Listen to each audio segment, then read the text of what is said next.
the fifth angel sounded his trumpet, and I saw a star that had fallen from the sky to the earth. The star was given the key to the shaft of the abyss. When he opened the abyss, smoke rose from it like the smoke from a gigantic furnace.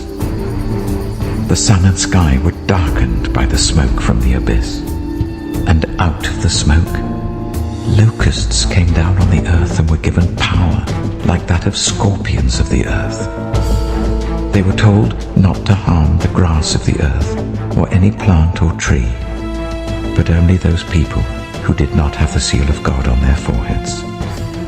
They were not allowed to kill them, but only to torture them for 5 months.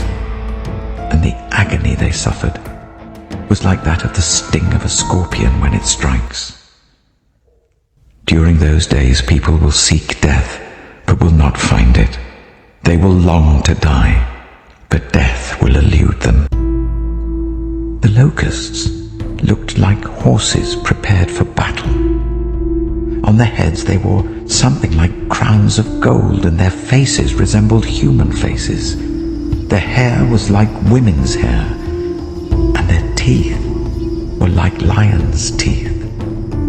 They had breastplates like breastplates of iron, and the sound of their wings was like the thundering of many horses and chariots rushing into battle.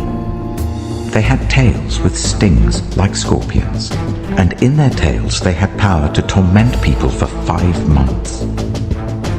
They had as king over them the angel of the abyss, whose name in Hebrew is Abaddon, and in Greek is Apollyon, that is, destroyer.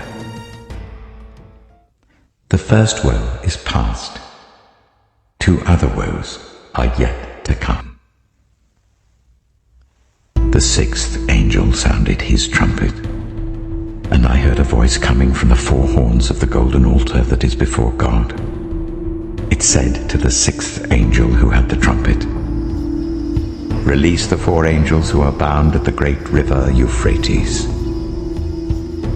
And the 4 angels who had been kept ready for this very hour and day and month and year were released to kill 1/3 of mankind.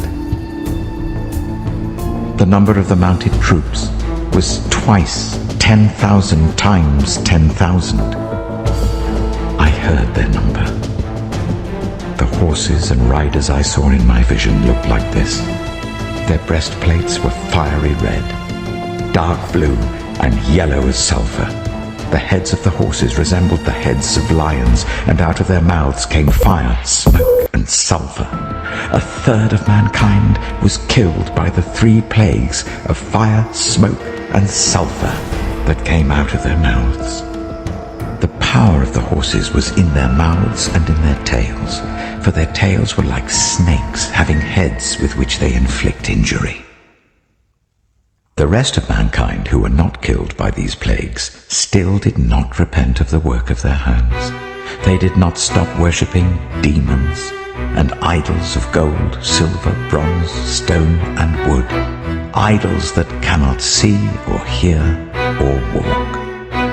Nor did they repent of their murders, their magic arts, their sexual immorality, or their thefts.